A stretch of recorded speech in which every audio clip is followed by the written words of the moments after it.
explaining the activation of ship's CO2 fixed fire extinguishing system. CO2 natin ngayon, no? Kailangan at least i-ano rin natin ito sa drill. So, saan ba itong CO2 ginagamit? Ito yung CO2 fixed fire extinguishing system. Ano yung kuha natin sa CO2? Ito yung carbon dioxide. Ito yung ginagamit natin pang fire extinguishing system natin dito sa barko. Lahat na.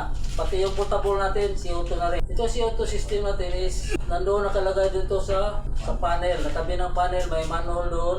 Nandoon yung CO2 room natin. Itong CO2 room natin, ginagamit ito para sa engine room fire at saka cargo hold fire. Sa engine room, mayroon siyang autopilot, no? Na pwede natin i-activate doon yung CO2 fix system natin through sa autopilot.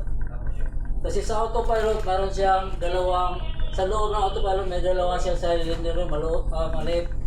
So itong isang cylinder para sa pagbukas doon sa linya sa pupuntang engine room. Isang valve dyan, di ba? At saka isang valve dito is pagbukas doon sa CO2. Ito, mga botilya rito. Automatic yan.